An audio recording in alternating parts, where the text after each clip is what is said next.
I cut through the Briars' front yard, trying not to stamp on any of their flowers or plants because if I did, I'd hear about it later from my dad, or worse, from Candy. I could see the kids lined up on Vermont Avenue, huddling in their cliques, gabbing away as they waited for bus 309. I jerked the woolly cap off, my twisted red locks tumbling down below my shoulders. I hated my hair. Naturally a brunette, I dyed it over the weekend. Like my ears, it was another attempt to impress Freya. Approaching the bus stop, my eyes made a beeline for her face. Freya stood amongst the other kids, but she emerged like a neon beacon of light.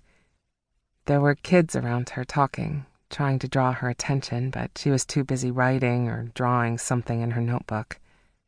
She took notice of no one, including me. She was dressed in a black stretchy top and tattered black skirt, with holey knee-high socks and chunky black clogs. Her coral-colored hair was twisted in a loose braid that hung limply to one side of her pale moon-shaped face, clearly unwashed and unbrushed. She didn't have to try to be cool or beautiful. She just was.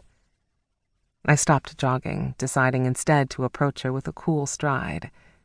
But then the bus screeched to a halt in front of the kids, and Freya jumped on before I had a chance to catch up with her. That's okay, I thought. I'll just talk to her on the bus. But when I boarded, I was disappointed to discover she already had a seatmate in the back. I tried to catch her eye, to at least give her a wave or smile, but she was still busy, scribbling away in that notebook of hers.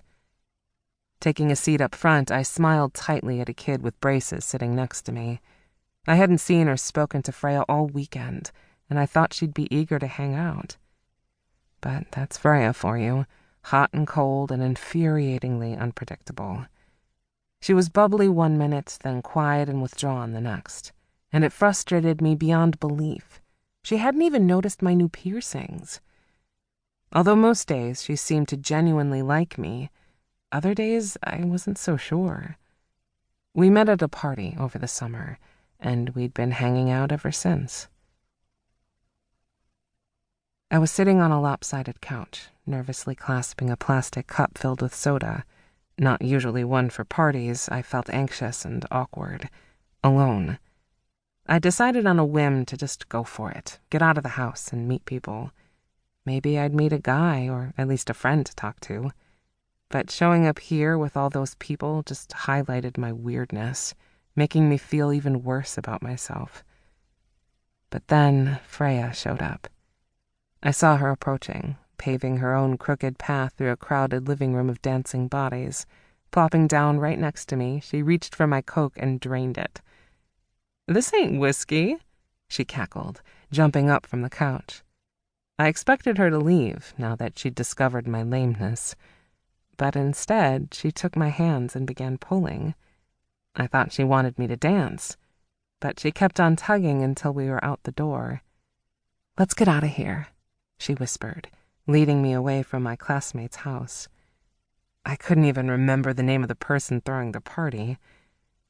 We walked in silence all the way to Mumsden Park. "This is my favorite tree," she finally said, breaking our silence. She was pointing at a massive ancient tree, with limbs so twisted they almost looked fake, like some crazy movie prop from Universal Studios. Freya slipped off her shoes and began climbing, as though she'd done it 100 times. Reluctantly, I followed, my feet slipping on the bark as I struggled to catch up with her. When I reached her, she was up so high that the hot July air felt cool and damp. She was sitting on a branch smoking, attempting to make smoke rings by puckering her lips and pushing them out like a fish. I thought about the Cheshire Cat in Alice in Wonderland, and then she said, "Ever gone down the rabbit hole?" Like she was psychic or something. We sat in that tree till daylight. "You're my best friend," she mumbled as we parted ways for the night. Night that had turned into day. I had finally found a friend. Or so I thought.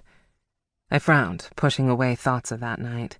If I was honest with myself, I had to admit that every day and night since then had been a disappointment. At school, she was quiet and standoffish. To keep listening to this audiobook, I've left you a link in the description so you can do it, at no cost thanks to Audible's 30-day free trial.